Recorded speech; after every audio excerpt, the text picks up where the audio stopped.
listeners, and welcome to episode 97 of the Nigeria Football Weekly podcast. I'm your host, Okoye. Forgive my voice today, but we've got a lot to get through and a lot of exciting things to talk about involving Nigerian players.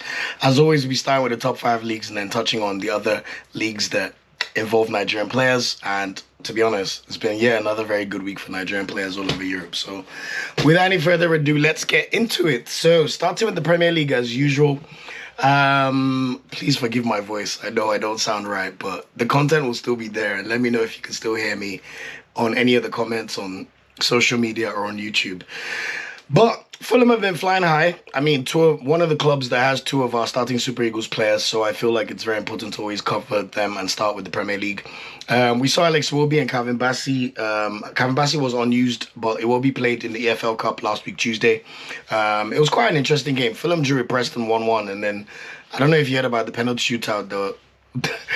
Ended up being 16-15 to Preston. Luckily, Iwobi scored his 2 pens, but it wasn't enough for him. But to be honest, a lot of big teams, let's be honest, they don't really care about the EFL Cup unless... They're not going to be crying that they went out of the League Cup is basically what I'm trying to say. But anyway, better news over the weekend. We saw Alex Iwobi play 90 minutes and get an assist for Emil Smith-Rowe. You know, my former Ghana. So he's now the Nigerian with the most assists in the Premier League, which is such a very good achievement. 30 assists now for Alex Iwobi, 1 above Kanu, who has 29. Bassey also played the game, and Fulham were very impressive in this game. They beat Newcastle 3-1. I mean, Newcastle look really rubbish so far. Like, they're just wasting Harvey Barnes' goals, man. Alexander Isak does not look like the Isak of last season. So it's looking a bit spooky over there. I know they tried to sign Mark Gay and a few players, but something's not quite clicking so far for Newcastle. So we'll continue to monitor and see how that goes. But next up for Fulham, it'll be an exciting one as they go away to Nottingham Forest, another team that's flying high in the Premier League so far this season. We saw Aina play 90 minutes again over the weekend in their 2-2 draw against Brighton on Sunday, while Tara when he was benched. I mean, I watched parts of this game because I just got back into the country. It wasn't Olaina's best game, but he was still decent. Like, he did get a yellow card, but for any keen FPL players, you know, his bonus points were like -5 in terms of the bonus point system, not actual bonus points. But anyway, better days ahead. I must say, though, I'm a bit worried about Taiwo Awoniyi. Like, he's not getting any minutes anymore. I mean, Chris Wood's playing well, and Chris Wood scored a pen again on Sunday, but I hope we could get to see Awoniyi get some minutes. Unfortunately for Nottingham Forest, they're no longer in the EFL Cup, so we couldn't even bank on that for a few minutes for Awoniyi. And next up for them is Fulham at home, so I would expect Chris Wood to start that game. So let's see if Awoniyi can at least get some minutes towards the end of the game, because that looks like his best bet so far, especially with Nuno Espirito Santo's current starting 11 doing so well. As for Wilfred Ndidi, he played 90 minutes in Leicester's 1-1 draw against Everton on Saturday. Another decent performance. I mean, Everton and Leicester, I think they'll both struggle this season, but they are both showing, I mean, Leicester more than Everton, they're showing signs of life, but Leicester are 15th. So 15, 16, 17, 18, 19, and 20. It's the first time in the Premier League history that 6 teams have failed to win any of their first 5 games. So it's pretty much like the battle of trash, so to speak. Like, I'll mention the 6 clubs when I go to the table, but I'd like to see Leicester get a win. You know, it's not going to happen next weekend because they play Arsenal away on Saturday at the Emirates Stadium. And you all watched my club yesterday. So, you know, Arsenal, we're no longer small boys. And everyone's talking with serious respect on our name, you know, even though I'd have preferred to get the 3 points. But anyway, Ndidi, another good performance. And I'm sure he'll be rested on Tuesday in the EFL Cup when they play Walsall away tomorrow. But he may probably get some minutes because he seems to be playing every single minute for Leicester at the moment. And then Aribo got some respite playing in the EFL Cup on Tuesday. Southampton drew 1-1 against Everton, and then they beat them 6-5 on penalties. On Saturday, it was so annoying. Like, if you're Aribo, you must just be like, what the hell is going on? Aribo came off the bench in the 91st minute when Southampton were winning 1-0. They've got this new youngster, I've forgotten his name, Tiddly, I think. Really, really good goal, like great feet. And then guess what? Mosi scores the goal for Ipswich, but the rebound comes off Aribo. So basically, it deflected off Aribo and went straight into the top corner. He must have just been thinking, what the hell is happening to me right now? And that was literally the last kick of the game. So commiserations, Joe Aribo. I'm sure better days are ahead. Other results not involving Nigerian players. Chelsea were very impressive against West Ham. I mean, Nicholas Jackson, talk about redemption arc, man. He looks good. I can't even front. We also saw Aston Villa beat Wolves 3-1. I don't know if I mentioned Chelsea result, but it was 3-0 away against West Ham. And then we saw Tottenham beat Brentford 3-1. And Mbeumo scored an absolute peach of a goal, but to be fair, Tottenham were a bit too strong. And they probably needed that victory because last season Brentford beat them at the Tottenham Hotspur Stadium. We also saw Liverpool very impressive against Bournemouth at home. Luis Diaz, man, I'm not gonna lie, is showing a few shades of like Luis Suarez and how like explosive he's been so far. We all know when he first signed for Liverpool, he came in January that year and he was the top goal scorer in the Portuguese league. So we know this guy is a gunman and we see it all the time for his country. We also know the kind of shit he's had to deal with his dad being kidnapped. Like, God knows what kind of emotional torture that must have felt like. But it looks like he's got a new lease of life and he's just enjoying playing his football on the slot. So long may it continue because Diaz, I'll put you in my FPL team, man. Don't make me regret taking Salah out. And then Man United. If you're a Man United fan, don't worry. One of these days, I'll do a proper EPL breakdown so I could really laugh at your team. But, yeah, another draw for Man United. They went Crystal Palace away. To be fair, they had the better of the chances and probably should have won the game. But they were lucky to escape with the draw because Ebereze missed a gilt-edged chance with the final kick of the game in this one. Next, and then also we saw Brighton draw 2-2 against Nottingham Forest, which we already spoke about. And then, of course, the big clash, the match that was watched by everybody all over the world, Manchester City against Arsenal. How good did we look, man? That was so sexy. Everyone thought Man City are going to steamroll us, but Big Gabby, Ricardo Calafiori, I even have a Calafiori top somewhere here. My Italian stallion. Look at what a great goal. And then Gabriel, what else is there to say about Gabriel, especially from corners? Just a colossus of a defender. A bit unlucky, having to defend with 10 men for the whole second half. So, we can't be too mad, but it was a bit of a gut-wrenching one to see that ball go in by John Stones. But anyway, we go again. And I can't lie, all over media, all over TV today here in London, they just talk about Arsenal, Man United. And let's just say they pay respect on our name, but it's not respect I'm going to eat. I need a Premier League title at the end of May. So, Arteta, we love you. Keep up the great work. And we'll see Leicester on Saturday and put them to the sword. So what are the prime fixtures to be aware of for next weekend? Newcastle hosts Man City at St. James's Park in the early kickoff. I think it's going to be a terrible, terrible game for Newcastle, but don't quote me here. I hope they could do us a favour, but I'm sure the wounded City machine will be ready to put them to the sword. So let's see how that goes. We've got about 3 p.m. games on Saturday. Chelsea hosts Brighton at Stamford Bridge. You probably expect Chelsea to do really well in that one, although Brighton remain undefeated so far in the season. They've drawn 3 games, but they're looking pretty good under Fabian Hustler, their new coach. We'll see Brentford also play West Ham at a 3 p.m. kickoff. And then Everton hosts Crystal Palace at 3 p.m. as well. And also my boys Arsenal host Leicester at 3 p.m. And then the final 3 p.m. game is Nottingham Forest at home against Fulham. The late kickoff on Saturday is Wolverhampton at home against Liverpool. It's been a terrible start for Wolverhampton, so you'd expect Liverpool to get the better of them in this one. And then Ipswich Town play Aston Villa on Sunday in the early kickoff before the blockbuster fixture of the weekend commences, which is at 4:30 at Old Trafford between Manchester United and Tottenham. I call it the Battle of the Mids. I don't care if any of you Tottenham or United fans are angry, man. You guys are stinking it up. Even though Tottenham won recently and it's just started, but man, let's just say as an Arsenal fan, I'm not worried about either of these teams. And then the Monday night kickoff, Monday Night Football returns after a few weeks out. Bournemouth hosts Southampton in one of the South Coast derbies one of the first South Coast derbies of this season. So how's the table shaping up?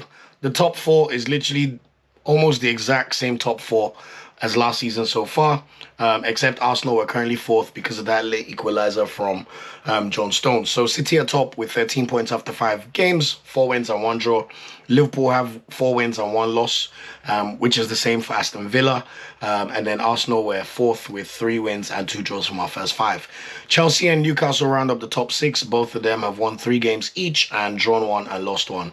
So after all the stuff I ever said about Newcastle, that was their first loss of the season because they've been stinking up all their other games but somehow still managing to win. So it's nice that they finally got what they deserved. So let me just clarify. All the things I said about Newcastle was based on the performances, even though they've been doing well looking at the table, and I expect City to put them to the sword. And then we have the next two unbeaten teams as well, Brighton and Nottingham Forest in 7th and 8th with 2 wins and 3 draws respectively. Tottenham at 10th, Manchester United at 11th. And then, as I said, there's 6 teams with no wins so far. So you have Leicester City, Crystal Palace and Ipswich Town, who have all drawn 3 of their first 5 games and lost 2 in 15th, 16th and 17th position. And then Southampton, Everton and Wolves rounding off the Battle of the Stinkies with 1 draw so far each and 4 losses. And then for good measure, Everton and Wolves have conceded 14 goals each, so their goal difference is -9. So that's it in terms of the Premier League. In the Championship, West Brom remain top of the league. Josh Maja scored the only goal of the game, and Ajayi played 19 minutes as they beat Plymouth 1-0 on Saturday. So they, just going well for them, and we continue to monitor. Next up for them, they play Sheffield Wednesday away on Saturday. Moving on to Watford, Dele-Bashiru played 90 minutes, but they got absolutely spanked by Norwich 4-1. So next up for them, they play Man City away tomorrow in the EFL Cup, which they'll definitely lose. And then they play Sunderland at home on Saturday. Elijah Adebayo and Victor Moses were in action for Luton over the weekend as well. They beat Sheffield Wednesday 2-1. Adebayo started and Moses came on for the final 7 minutes. Next up for them, they play Mohamed Tijani's Plymouth away on Friday. Speaking of Mohamed Tijani, he was not in the squad for Plymouth and they 1-0 loss to West Brom. I'm not sure if it's an injury there or him still just trying to find his feet. So let's see if he gets any minutes when they play Luton at home on Friday. Jamilu Collins, positive news. He was back from injury. Unfortunately, Cardiff are the worst team in the Championship, 24th out of 24 teams. So you see why I always say I don't want to see Jamilu Collins in the national team. But on positive note, he played 45 minutes in their 2-0 loss against Leeds on Saturday. And next up for them, they play Hull away on Saturday. In Serie, Ademola Lookman was back in action initially in the Champions League on Thursday in a 0-0 draw between Atalanta and Arsenal. He played well. He didn't win the pen, but he had moments. Where Saliba had to do some really good defending on him. But then he was supposed to play Como today. He was initially named on the bench, but the game was postponed due to a waterlogged pitch. So let's see if he starts in their next match, which is away at Bologna on Saturday. Moving on to Maduka Okoye, Udinese got thrashed 3-0 by Roma. Very, very tough fixture for them, to be fair. He still managed to make 5 saves. And they're now third. They were first, but, it's not the end of the world. Commiserations, my boy. Next up for them, though, they play Salernitana and Coppa Italia on Wednesday. And then another big game for them as they go away to Inter and the San Siro on Saturday. As for Samuel Chukwueze, he was benched in the Champions League tie on Tuesday last week as AC Milan lost 3-1 to Liverpool. And then on Sunday, he came off the bench to play the final 3 minutes in AC Milan's 2-1 win over Inter. To be fair, he almost got an assist because when it was 2-1, Inter were trying to score and then the ball broke and it was a 2-on-1 situation. And Chukwueze played an excellent ball to Noah Okafor, the striker who plays for Switzerland but is of Nigerian origin. And the finish was absolutely terrible, man. He had no excuse to miss from that position. And he just put the ball out. He put the ball wide over the bar anyway. So next up, AC Milan play Lecce at home on Friday, and hopefully we can see Chukwueze get some more minutes in that one. Fisayo Dele-Bashiru was also on a new sub for Lazio. They lost 2-1 to Fiorentina on Sunday. After his early start, I'm a bit surprised at the way things have kind of fallen away for him. I thought the manager liked him, but he's not been playing him. But hopefully this 2-1 loss will make him reconsider. But before they play Torino away on Sunday in the league, mind you, Torino are currently top of the league. They do have the Europa League tie against Dynamo Kiev on Wednesday. So let's see if Fisayo gets some minutes in that one. In the Bundesliga, we saw our star boy, Victor Boniface. He initially played 62 minutes in the Champions League as Leverkusen romped to a 4-0 victory over Feyenoord. He didn't get any goal contribution, but he had a fantastic game. I'm sure you've seen the goal that Florian Wirtz scored where Boniface did a disguise pass. He was channeling Ronaldinho, and Jeremy Frimpong, who's the king of assists in Bundesliga, just put the ball straight, low cross into the box, and Wirtz couldn't miss, tapped it in, and Leverkusen were excellent, to be fair. But then Tella didn't play in this game, by the way. And then on Sunday, as if Boniface could not have an even better week, after making his Champions League debut and all of that, he came off the bench in the 68th minute and scored a 93rd minute winner to earn Bayer Leverkusen a 4-3 win over Wolfsburg at home on Sunday. I watched this game and this goal, man. Boniface, what a player, man. Literally, Leverkusen were I mean, we know how they are. They always try to score these last minute goals, but they were just kicking the ball into the box and they was just ricocheting off players. And next thing you know, it just drops to Boniface with his back to goal. And he just finds the way to just swivel and hit the ball with his left foot straight into the bottom corner. And obviously, bedlam. So Boniface, continue your amazing performances. We didn't see Tella in the squad. And next Saturday is the big one as Bayer Leverkusen go away to Bayern Munich. Remember last season, Leverkusen got the better of Bayern Munich in both games and also won the league. Bayern Munich have scored 20 goals in their last 3 games. So this is going to be one hell of a test. And I don't want to say anything, but I will have my TV on to try and watch this game. So good luck to our Bayer Leverkusen boys. As for Kevin Akpoguma, Hoffenheim, he played 90 minutes in a 2-1 loss against Union Berlin. So their form of late has not been very good, to be fair. I mean, but hopefully... Well, they play in the Europa League as well on Wednesday away at FC Midtjylland, which is a Danish team. So let's see. Remember, that's where Frank Rijkaard started his career in Europe, or at least played quite a healthy amount of seasons there. So let's see if Akpoguma and Hoffenheim can get a better result in that game. And then they host Werder Bremen at home on Sunday. Speaking of Aalborg, Frank Rijkaard played 90 minutes in their 3-2 loss to Mainz on Friday. At least the positive is we're seeing him get crucial minutes, which he needed. But it doesn't get any easier. They play Leipzig away on Saturday, so that's going to be a tough fixture. And then in La Liga, Ejuke played 24 minutes and Iheanacho started in Sevilla's 2-1 loss to Deportivo Alaves on Saturday. I mean, it's encouraging that Iheanacho played minutes, but we know it's primarily because Isaac Romero got injured and had to be taken off in the 14th minute. So let's see if Iheanacho starts the next game, which will first be on Tuesday against Real Valladolid at home, and then they go to San Mamés to play Athletic Bilbao away. And Athletic Bilbao have been playing really well. I mean, the Williams brothers, there's this other striker, Guzureta, he's been on fire, man. So it's going to be a tough game. And Sevilla, man, they're currently stinking it up in 15th, but hopefully better days ahead. Another team is stinking it up, but they have a promising Nigerian player, Getafe. I mean, Bordelas, man, you got to wake up, man. What's happening with your coaching? He played 90 minutes, Uche, in their 2-1 loss to Real Betis on Wednesday. And then on Sunday, he also started in their 1-1 draw against Leganes. They were lucky in this game. Bojan Mayoral scored a late penalty to actually salvage a draw, so hopefully better days for them. But it doesn't get any easier. They're playing Barcelona away on Wednesday. Have you guys seen the start Barcelona have made to the season? Boy, oh boy, I am impressed, man. 6 games, 6 wins, 22 goals scored. I mean, Lewandowski's top goal scorer, Rafinha's second top goal scorer in La Liga. They're just smashing it. So that's going to be a very tough game. Although it must be said that Barcelona were fairly lucky with the few VAR decisions in their game where they beat Villarreal 5-1 on Sunday. That's why sometimes stats lie, because if Villarreal had 3 goals disallowed. If one of those stood, and it was always when it was 2-1 to make it 2-2 or 3-1 to make it 3-2. I think they even scored one to go 2-1 up initially or equalize. So we'll see how that one goes for Uche on Wednesday. And then he'll be playing against Deportivo Alaves at home on Saturday. As for Umar Sadiq, he was benched for Real Sociedad's 1-0 loss to Real Mallorca last week Tuesday. And then he played 9 minutes in their 0-0 draw against Real Valladolid on Saturday. So another team that's currently struggling. They're probably missing Merino, but it's just not clicking yet for the Bass team. So hopefully they'll get better days, because they also have to deal with Europe, where they have to play Nice away in the Europa League on Wednesday, and then they play Valencia at home on Saturday. And then to wrap up the top 5 leagues in League 1, George Ilenikhena, you guys know I told you about this boy, man. I told you about this boy making his Champions League debut. Scored a brilliant winner for Monaco as they beat this Barcelona team I'll tell you about 2-1 on Thursday in the Champions League. I mean, pretty good goal. You could argue the goalkeeper could have done better, but to be fair, he smashed that ball so hard. And the goalkeeper tried to parry it, but just parried it into the net. And obviously his name was all over the place. All the stats about him being Nigerian and, you know, a teenager and doing all this great stuff, which is amazing to see. And then he followed it up on Sunday with an assist in Monaco's 3-1 win over Le Havre on Sunday.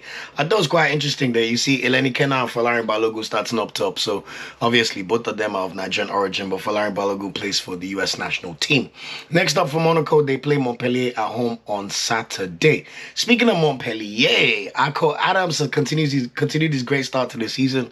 Played 90 minutes, scored 2 goals, and got a yellow card for his celebration because he took his top off. Because he scored the winner. Like literally, this game was just bass boost. 1-1, 2-1, 2-2. And then Adams, I also loved his finishes as well. Like The first one, like, just a great finish. But the second one, no, first one was a header, straight from the corner kick. And now you leave the number 9 just unmarked, literally in front of the goalkeeper. Just nodded the ball into the net. And then the winner, straight through pass, just played, beat the defender for pace, slotted into the net, and of course he went crazy because we even had the Montpellier owner on the bench just going crazy. I mean, it's quite a strange seeing the owner on the bench, but you know, different leagues, different rules. But shout out to you, Ako Adams, and let's see if you could keep up your great run of form. He's currently the 3rd top goal scorer in Ligue 1 behind the 2 PSG boys, I think Dembele and Barcola or someone else have started really well anyway for PSG. So Ako Adams start well. You started well last year and then you tailed off. So hopefully you can keep this up for the whole of the season.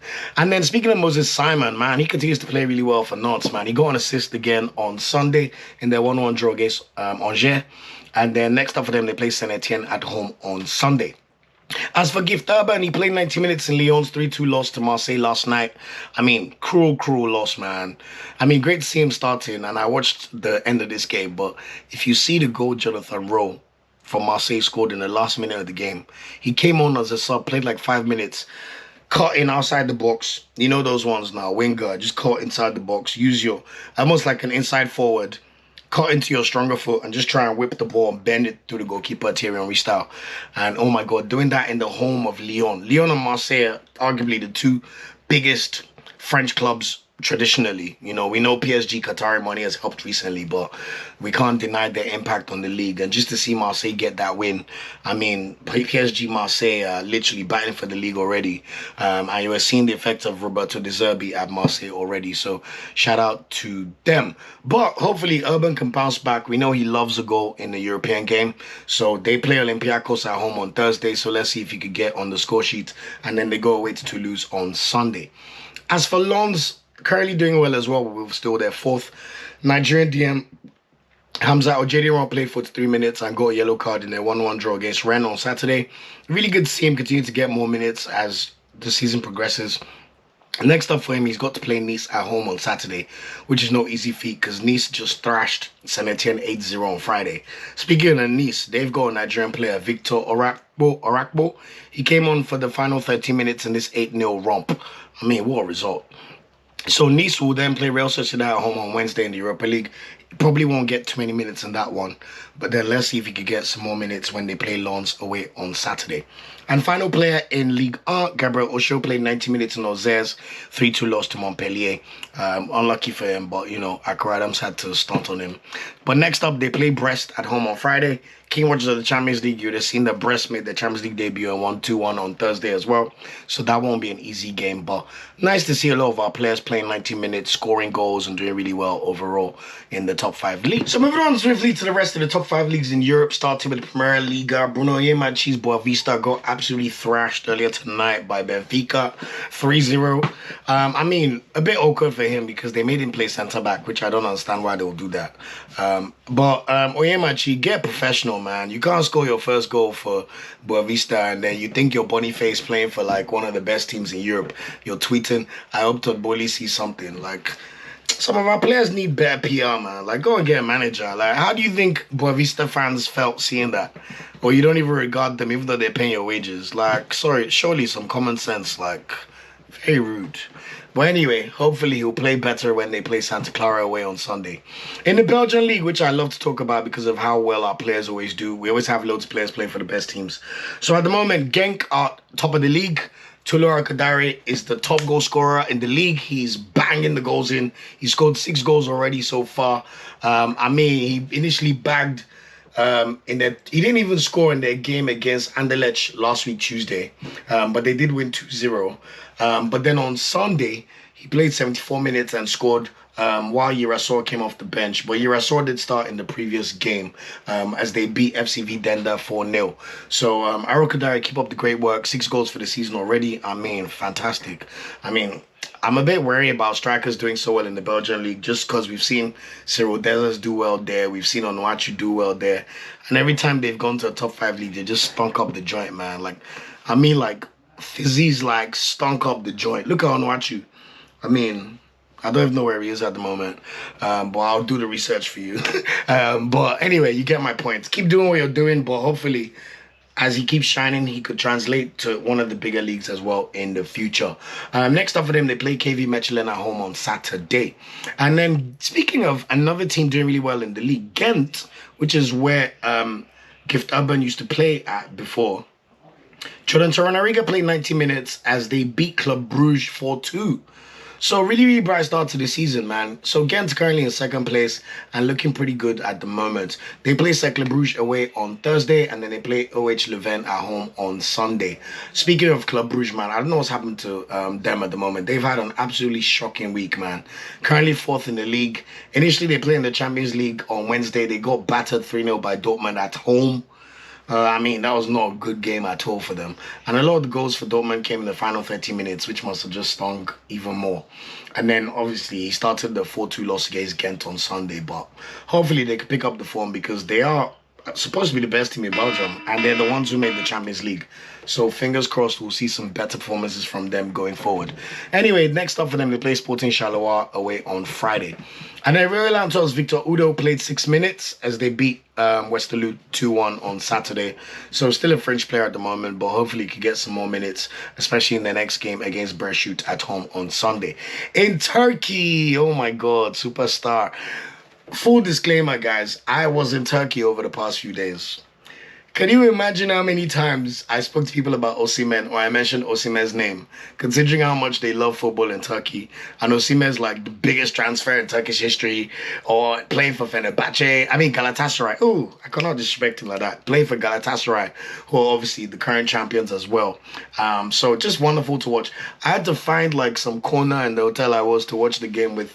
I even watched it with a Fenerbahce fan. This man, like, bless his soul, he was probably in his 50s. And every time Galatasaray just scored goals, he would just put his hand in his head like, ay. But even he knew how good Osimhen was. And did you see Osimhen's assist for Dries Mertens? Ball crossed in, Osimhen just chested it over the defender. Mertens had a very easy tap in, and that was pretty much sensational for the team. So even brilliant for Galatasaray because it's the first time beating Fenerbahce away in 20 years. I'm sure you've seen the memes of them taking the piss out of Jose Mourinho, calling him the crying one, and he also refused to take any press conferences after the game. So very salty for Mourinho as usual, but anyway. Just really glad to see Osimhen play well and just superb for Fenerbahce. Top of the league already feeling the love, and it's all looking good for Osimhen in Turkey. So next up for them, Osimhen will be in the Europa League, compromise. I mean, if he stayed at Napoli, he wouldn't have even played Europe this season. That's how shit their title defense was last year. So we'll be seeing Osimhen in action on Wednesday. They play PAOK at home on Wednesday. That should be a tough game. Remember PAOK? That was William Chus-Ekong's team last season when they won the Greek League. Shame they couldn't make it to the Champions League, but still should be a very tough tie. And Turkish and Greek fans are unbelievable, man. Honestly, like, they love their clubs. Obviously, they love their countries too. And hopefully one day we'll get to a place where, like, just like the average fan from a lot of the top leagues all over the world, you have your big team in Europe or like your Arsenal or whatever, and then you also have like your local team in your country as your country gets better at football. So fingers crossed for Naj. But anyway, after the game on Wednesday, Osimhen will be in action against Kasimpasa on Saturday. Kasimpasa have Kenneth Romero, but to be honest, he's not been playing that many minutes or games recently. I think the coach is trying to phase him out. He wasn't even in the squad in their 0-0 draw on Sunday. Or maybe he's just injured, but you can just tell when a player's not the favourite of the manager, especially after a transfer window and starting the season. But let's see if Kenneth Romero can force his way back into the squad, because in all honesty, if he doesn't, he's never going to play for Super Eagles again. I don't believe in slave caps. You guys know me. And especially when you're playing for a team that's 11th in the Turkish league. Like, let's show some respect to our country, please. The Turkish league is not one of the strongest leagues in Europe. It's one of those leagues you think it's stronger than it is. But when you look at the league coefficients, you realize why Turkey is literally number 10th. It's number 10. It's not even as strong as the Czech league. I mean, that's kind of crazy to say out loud. And for those people who love to ask these questions, after the big five, we all know England. Italy are actually ahead of Spain at the moment based on the past few seasons. Spain are third, Germany fourth, France fifth. Netherlands, Portugal, Belgium are usually 6, 7, 8. That has not changed. But the Czech Republic are currently 9th and Turkey are 10th. So just remember that when you say that. For context, we know the MPFL and the Nigerian league is 12th in Africa. But just to give you some context. But because the big three in Turkey are such huge institutions, Fenerbahce, Galatasaray, and Besiktas, it makes up for that because they're able to generate funds and, really grow the league. They're all based in Istanbul, so that's really like the football hub of the country, and you always see it and notice it in these moments. But anyway, moving on to Fenerbahce, Barasai Samuel's not in the squad for the 3-1 loss against Galatasaray. We know he's still injured, but he's close to return, so let's see if he gets some minutes in the Europa League game against Union Saint-Gilloise on Thursday. If not, we'll see if he could get some against Antalyaspor away on Sunday. Anthony Nwakeme for Trabzonspor. By the way, I met a Trabzonspor fan in Turkey. He was telling me all this stuff about Nwakeme, which is always nice to validate your experiences and remind you about how much of a bringer together football is. But Nwakeme played 45 minutes in their 2-2 draw against Kayserispor on Thursday. He also played 76 minutes and got a yellow card in a 0-0 draw earlier today. So it's not been a good start for Nwakeme and Trabzonspor. I know he won the league a few years ago, so maybe this is one of those moves that was more of an emotional move. Maybe he's trying to set himself up in Turkey. I don't know. Like, Nwakeme is not a young man. I think he's 33 or 34 now, so maybe just trying to see what he could do. But anyway, let's see what happens in the next game against Konyaspor on Sunday.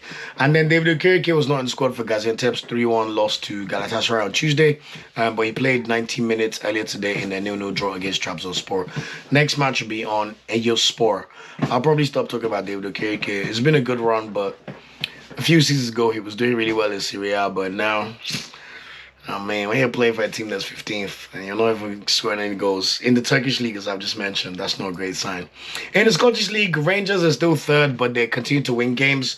Cyril Dessers continues to score goals. I told you, my favorite shit league bully, Cyril Dessers, man. Belgian league back, Scottish league back. Take him to Serie. Aye. But anyway, he scored another 2 goals as Rangers beat Dundee FC on Saturday.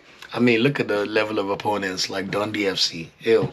But the good thing about playing for Rangers or Celtic is you do more often than not get to play in the Champions League or the Europa League. So let's see how Dessers performs when they play Malmo away on Thursday. And then he'll be in action against Hibs or Hibernian at home on Sunday. In the Serbian League, Peter Ilenikhena played 71 minutes for Red Star Belgrade. They lost 2-1 to Benfica in the Champions League on Thursday. Pretty unlucky. But to be fair, Benfica deserved to win. They were clinical. Di Maria was brilliant. If you see the free kick that Kochu scored, fantastic. Ategolu came from Galatasaray to Benfica, continues to score goals. He scored the first goal. So Benfica are looking like the Benfica I remember, especially when it comes to Europe, because they've been doing pretty well in the past few seasons in the Champions League. And then Ilenikhena played 90 minutes in Red Star Belgrade's 4-0 win over Partizan away, Belgrade away today. So next up for him, he played Železnikar Panesevo at home on Friday. In the Czech Republic League, we've just confirmed that league is better than the Turkish league, at least based on the coefficients. But we saw Igor Ubo play 90 minutes in Slavia Prague's 2-0 win over Mlada Boleslav on Tuesday. He did also play 24 minutes, but he got a yellow card in their 3-0 win over Victoria Pilsen on Saturday. So big win for Slavia Prague against one of their biggest challenges for the title. We will see Igor Ubo in action in the Champions League, in the Europa League, because remember, Slavia Prague lost to Lille for that final spot. But they play against Ludogorets away on Wednesday. That'll be a tough game. Ludogorets are one of those tricky teams. They're like the best in their whole country. So when they play some of these European ties, it's like do or die. And then we'll see Slavia Prague play Bohemians 1905 away on Sunday. In really, really good news, Victor Olatunji was one of the best Nigerian players in the Champions League last week as well. He played 64 minutes, got a goal and an assist. And let me tell you, go and watch the highlights if you haven't watched it. The first one, Route 1, the ball went under the defender. He just let it drop over his shoulder and banged it with his right foot. Literally, if the goal from a very tight angle, like from the right of the box into the bottom left corner of the goal. Really special. First Champions League spot, first goal. And then it got even better for him because his assist, my God, he literally destroyed the defender and it was one-on-one and very unselfishly squared his teammate. But his teammate did really well because his teammate acted like he was going to score and put the ball into an empty net. But he ended up taking both the two defenders and the goalkeeper. He basically just caught them. That's the best way to say it. I don't know the English word to use for it. Serious cutting Three of them just slid and they just passed the ball into the net. So shout out to Sparta Prague and Victor Latunji for your Champions League win. Really, really impressive. And Salzburg are not like a useless team. That's a tough team to play.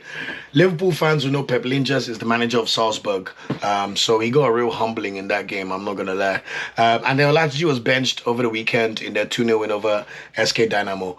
But I'm sorry, when you score a goal and an assist in the Champions League and start, you are the main player.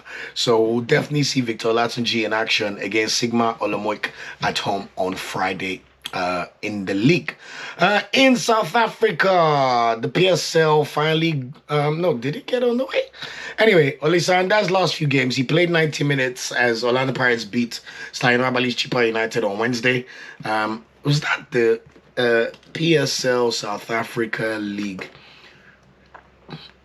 Yeah, that was the opening game of the season. Yeah. Shout out to Orlando Pirates. Yeah, that was their first game of the season. So shout out to Olisanda and his team for starting off with the bang. And then also, unlike the MPFL teams, we will be seeing Olisa, and no shade intended, we will be seeing Olisa and that in the CAF Champions League play for Orlando Pirates. They beat Jwaneng Galaxy 1-0 on Saturday to make it 3-0 on aggregate. So Orlando Pirates and Mamelodi Sundowns will both be representing South Africa in the CAF Champions League, which is no surprise because, you know, those teams are always there and they always deliver. So hopefully we can see them that perform really well in that one.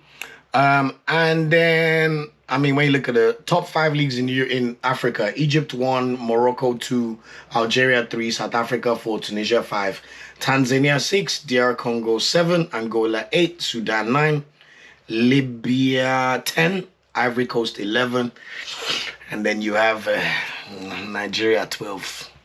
Can you imagine? I just told you the Turkish league is not that strong and they are 10th in Europe. We're not even top 10 in Africa. That's man. But anyway, next up for Lisanda, he plays Kolokwane City at home. And then I think that's going to be during the week, probably tomorrow or Wednesday. And then they play Richards Bay away on Sunday. As for Stanley Nwabali, as I said, he lost to Orlando Pirates, but he did make 5 saves in the game. So really good to see. And then he managed to keep a clean sheet over the weekend, making 4 saves as Chippa United beat Richards Bay 1-0. They're currently 7th in the league and we'll be hoping that they could push on. Stanley Nwabali signed a new contract. I believe he's the captain of the club. Olisanda's captain of the Pirates too. So even though I do not want our players playing in the PSL, at least these are institutions for their clubs. And let's be honest, quality of life South Africa, at least compared to a lot of parts in Europe, in Africa is pretty good. So well done to them. So that's it in terms of club reviews for the week. Starboy of the week, I'm not going to lie, this one's a tricky one. I feel like, you remember that Olympics in 2020 when they made the long jumpers share the gold medal, the Qatari guy and the Italian guy? I'm just going to say it was a tie for first. Actually, let me not pussy out. Bronze, I would say Victor Boniface for scoring the winner for Leverkusen over the weekend in the 93rd minute, coming off the bench and sexy goal. Also making his Champions League debut. He made a very telling contribution in a 4-0 win without getting a goal or an assist. So he will share the bronze medal with Victor Latunji because when you're an unknown player, quote-unquote unknown, and on your first start in the Champions League, you score a goal, and you get an assist, you are a star boy in the Champions League. So Victor Latunji, salute you. Silver medal, Akko Adams. Liga, top 5 league. Brace, including the winning goal. I've told you the way the goals were. He was a machine. Like, honestly, and like I said, he's the 3rd top goal scorer in League 1 right now. Hopefully, he could keep up the good form and really, take us to the promised land this season. I hope he could do what Terry Murphy did a few seasons ago at Lorient, where he scored 15 League 1 goals. So that'll be what I'll be hoping to see from Akko Adams. But Starboy of the week, literally for the occasion, George Ilenikhena, Champions League first game, 18 years old, against FC Barcelona. No matter how much I hate Barcelona, because I'm an Arsenal fan and there's so many things I just hate about Barcelona. Barcelona are an institution in football. Champions League game, you come off the bench and score the winning goal to win 2-1 against this storied team who have been smashing everybody left, right, and center in La Liga. What a way to announce your name to the world. And as I said, Monaco, they've been talking about how Nigeria is everywhere. Ilenikhena, the Nigerian superstar. So NFF, I know sometimes you people don't like to fast track. you better call this boy up, even if it's just to sit out on the bench and give him 1 minute. Cup time. I don't want to hear nothing about no France, boy. I'm telling you. So, start of the week, George Ilenikhena, well done just for the occasion and the moment. And he also backed up with an assist in the league in their 3-0 win over their opponents over the weekend. So, to round up, ones to watch. Tomorrow in EFL Cup action, Dele-Bashiru's Watford go to the Etihad Stadium. They're probably going to get absolutely battered. And then on Wednesday in Europa League action, we see Dynamo Kiev play against Dele-Bashiru's Lazio. Kevin Akpoguma will be in action against Midtjylland for Hoffenheim away. And then we'll see Victor Rapko's Nice play Real Sociedad's Omar Sadiq in Europa. Victor Osimhen will also be in action on Wednesday against PAOK in the Europa League. And then we'll see Igbokwe go away to Ludogorets in the Europa League on Wednesday. We'll also see in La Liga, Crisantos Uche's Getafe go away to Barcelona. So that'll be a very tough game, but should be an exciting one. On Thursday, more Europa League games. Gift Urban's Lyon host Olympiacos. Bratislava Samos Fenerbahce host Union Saint-Gilloise. And Cyril Desert's Rangers go away to Malmo in the Europa League. To be honest, we always have so many players in the Europa League.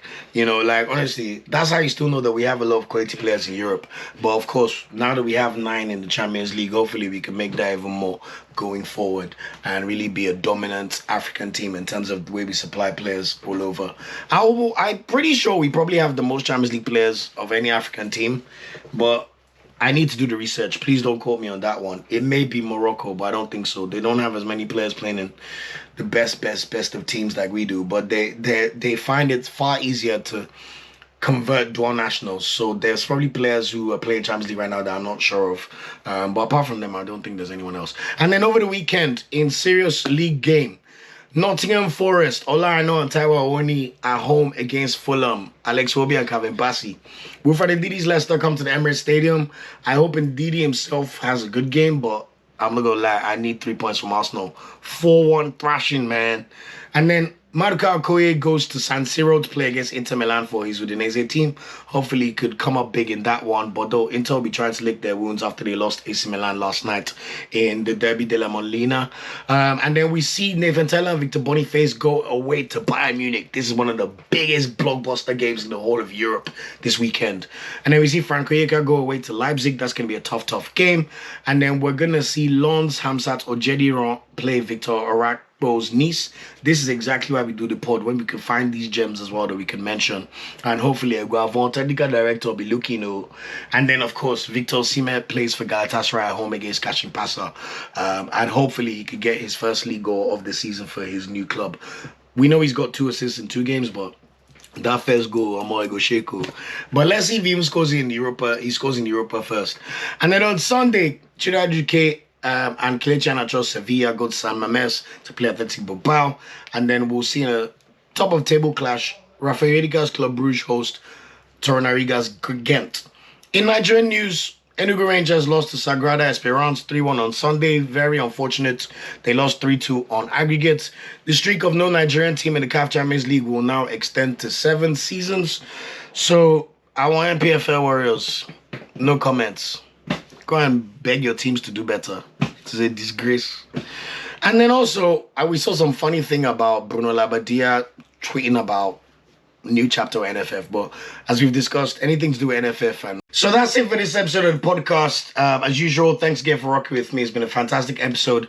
Enjoy the football. Remember to like, share, and subscribe on YouTube and on all social media platforms. Give us a comment, give us a review. Let me know your thoughts. And enjoy the football. And until next time, take care and enjoy the games this week. Ciao, ciao. Thanks for watching this video. Please like, share, subscribe, and click the bell to get a notification whenever we drop a video. You can also find our social media channels listed below. And of course, up Super Eagles and Nigeriano the ever carry last.